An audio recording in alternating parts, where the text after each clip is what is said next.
Dear students, today I will start tissue part 2, which are related to class 9 and also 11.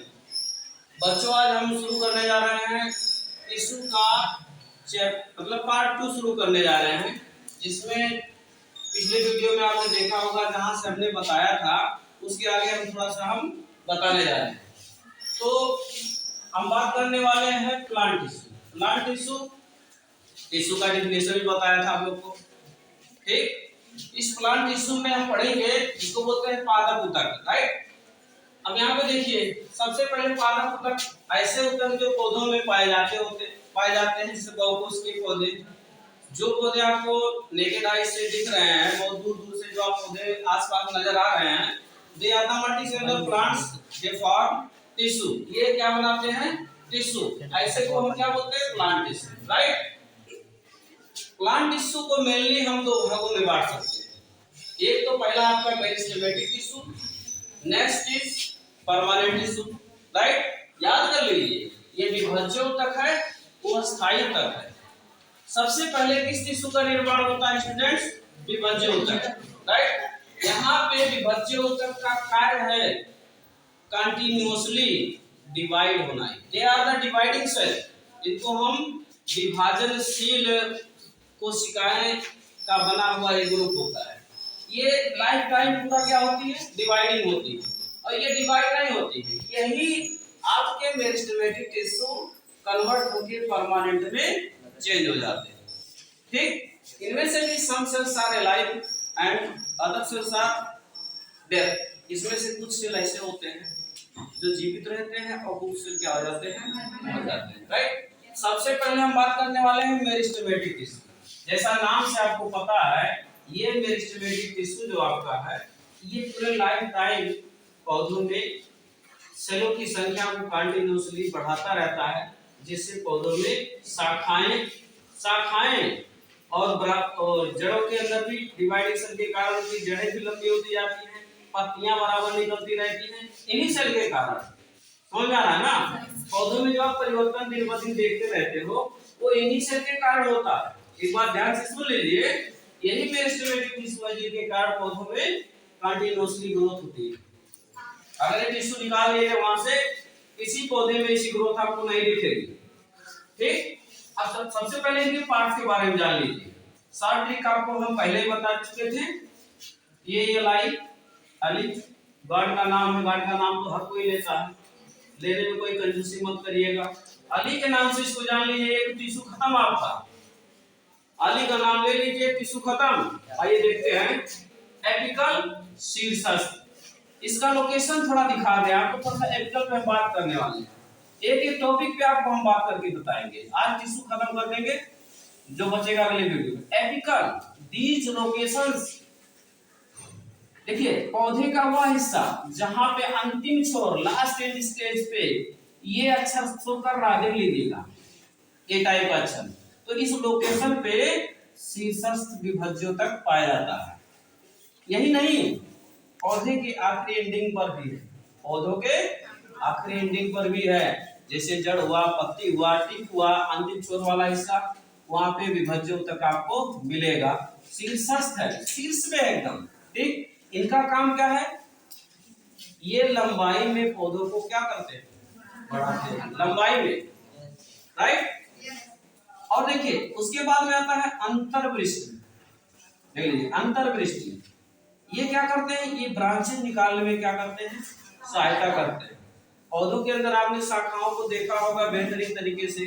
कभी इधर शाखा निकलता है, कभी उधर शाखा निकलता है कि नहीं निकलता? तो किस ऊतक के कारण ऐसा होता है? वो है आपका लेटरल। ये देखिए, अंतर्वृष्टि, ये आपका इंटरकैलरी हो गया, ठीक। उसके बाद में लेटरल वाला पोर्शन यहाँ मिलेगा। ये क्या करता है? पौधों की मोटाई को इंक्रीज करता है। पौधे की जो मोटाई बढ़ती है ना, आप लोगों ने देखा होगा, कोई पौधा अंगुली जैसा इतना है, दुबला पतला, एक महीना बाद देखोगे इतना मोटा हो जाता है। ऐसा क्यों? उसका मेन कारण क्या है? वास्कुलेटर बोलते हैं, राइट। और अंतर्वृष्टि को क्या बोलते हैं हम? इंटरकैलरी बोलते हैं, ठीक। तो देखिए, ब्रांचेस निकालने का किसका काम है? अंतर्विष्टि का मोटाई बढ़ाने का काम और लंबाई बढ़ाने का काम। तो इनका लोकेशन आप देख सकते हैं। पौधे का एक सैंपल है, एक पौधे का सैंपल बताया गया कि पौधे के किस भाग में कौन से टिश्यू पाए जाएंगे। अब यही जो डिवाइडिंग सेल होते हैं, विभाज्य वाले सेल होते हैं, वो अंदर जब डिवाइडिंग होते हैं ना, जैसे एक सर्कल बनाया, अब ये डिवाइडिंग हो गया तो ये दूसरे सर्कल, इस सर्कल को इधर छटका देगा। अब ये सेल बार बार डिवाइड होगा। ऐसे ऐसे सेलों में अंदर विभाजनशीलता होती है और किनारे किनारे वही सेल परमानेंट में बदलकर बढ़ते चले जाते हैं, जिससे पौधे की मोटाई बढ़ जाती है। ठीक है, तो ये थे आपके विभाज्य ऊतक। इन्हीं ऊतक के कारण पौधों में वृद्धि होती है। Now let's start permanent tissue. इसको हम क्या बोलते हैं? अस्थायी ऊतक। अस्थायी ऊतक देख लीजिएगा। अस्थायी ऊतक में हम पढ़ेंगे दो चीज, सिंपल और क्या कॉम्प्लेक्स। ठीक, सिंपल को बोलते हैं साधारण ऊतक, साधारण अस्थायी ऊतक और जटिल अस्थायी ऊतक। सबसे पहले हम बात करने वाले पैरेन्काइमा, जिसको हिंदी में क्या बोलते हैं? मृदु ऊतक। क्या बोलते हैं? मृदु शब्द का तात्पर्य है कोमल से। These tissues are present that part where very soft parts are present in the plant। यानी पौधे के उस भाग में पाएंगे जहां पे पौधे बिल्कुल सॉफ्ट होते हैं, नरम होते हैं, जिनको आप आसानी से तोड़ मरोड़ देते हो ना, वो नरम भागों में पाए जाते हैं पैरेन्काइमा। राइट?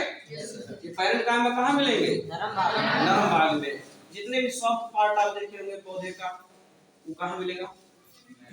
और उसके बाद देखिए आ गया कोलेनकाइमा। ये पार्ट्स दो, ये टिश्यू वहां मिलेगा। कोलेनकाइमा को कोलेनकाइमा बोलते हैं।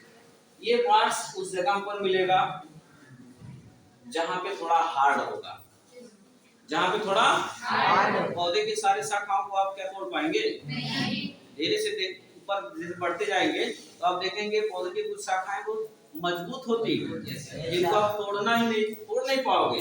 उसके बाद में और थोड़ा हार्ड वर्क पोलन स्केलेनकाइमा। इसी के अंदर स्टोन सेल आ जाते हैं जो बहुत हार्ड होते हैं। पौधों को क्या करते हैं? टहनियों को, लकड़ियों को क्या करते हैं? कठोर बना देते हैं। ठीक है, तो ये हो गया आपके सिंपल परमानेंट टिश्यू। नेक्स्ट है कॉम्प्लेक्स कंडक्टिविटी। जटिल में क्या आएगा? कॉम्प्लेक्स में आएगा कंडक्टिविटी, यानी संवहन ऊतक के नाम से इनको जानते हैं। संवहन ऊतक इसका बड़ा इंपॉर्टेंट है भाई पौधों की लाइफ में। They play an important role in the whole life of the plant. ये पौधे के पूरे जीवन में बहुत महत्वपूर्ण भूमिका निभाते हैं। क्या भूमिका है? आइए थोड़ा सा आपको बता देते हैं। जैसे सिंपल सा पौधा है, इतना बड़ा पौधा है, इसकी जड़ें काफी दूर तक क्या है? फैली हुई है। अब सोचिए इस पौधे को पानी चाहिए। क्या चाहिए जी? पानी चाहिए। तो ये पानी ऊपर से बरसेगा तभी मिलेगा ना। बताइए ऊपर से कौन सा पानी लोग को मिलेगा? पौधे तो पानी जड़ से लेंगे ना। तो जड़ से यहाँ पर पानी की मात्रा होती है, पौधे जड़ से इस पानी को यहाँ तक पहुँचाते हैं। इन पौधों को पहुँचाने के लिए किसकी जरूरत पड़ती है? पाइप की। किसकी जरूरत? जिस प्रकार से हमारे शरीर में दो प्रकार के पाइप होते हैं, धमनी और शिरा ना, वही तो पूरे शरीर में ब्लड को डिस्ट्रीब्यूट करते हैं। ऐसे ही इनमें पाइप का जाल बिछा होता है। पाइप इतनी बारीक पाइप, इतनी बारीक पाइप। वो पाइप का नाम क्या है स्टूडेंट? उन पाइप का नाम है जाइलम और इसका नाम है फ्लोएम। इसका हिंदिया जो है वो टेढ़ा मेढ़ा, समझ रहे हो? सुनोगे तो आप हंसी नहीं रोक पाओगे। जाइलम को क्या बोलते हैं? दारू समझ रहे हो? दारू का लगाइएगा नहीं, पीते रहे। ये पौधों के लिए है, ये साइंस का लैंग्वेज है। तो स्टूडेंट्स जाइलम का अर्थ क्या होता है? दारू। इसका अर्थ क्या है? आदि दारू। हाँ, आदि दारू। ये दारू है, आदि दारू है। ठीक है? तो देखिए जाइलम जल से, जाइलम जल से, फ्लोएम फल से, मतलब फूड से। ऐसे याद कर लेना, पोषक पदार्थों का स्टोरेज के लिए कौन ले जाता है जी? फ्लोएम। फ्लोएम फल से, जाइलम, तो जाइलम क्या करेगा? पानी को कंडक्ट करेगा और साथ में उसके साथ जो मिनरल्स आयंस जल में घुले होंगे, खनिज लवण, उनको भी अपने साथ ऊपर की तरफ लेकर जाएगा, पौधों की पत्ती पहुंचाएगा। और ये भोजन का स्टोरेज कौन करता है? फ्लोएम। समझ गए? तो ये जाइलम फ्लोएम, ये दो प्रकार की ऐसी पाइपें हैं जो जमीन से लेकर उनके पौधों की पत्तियों तक फैली रहती है। ठीक, और देखिएगा ये पाइप जो होते हैं जड़ से लेकर ऊपर तक जाते हैं। ठीक, और ये देखिए जाइलम मोटी पाइप है, फ्लोएम पतली पाइप है। तो मैं कंप्लीट कर दिया आपका टिश्यू, इसमें कुछ छूटा होगा तो हम देख लेंगे, ठीक है ना। Please share and subscribe this channel, ठीक है ना। जितना आप शेयर करेंगे उतना आप और भी बच्चे इसका लाभ उठा सकेंगे, ठीक है। तो लिंक आपको तो पता है, फिर से एक बार बता देते हैं। आभार क्लास से, ठीक।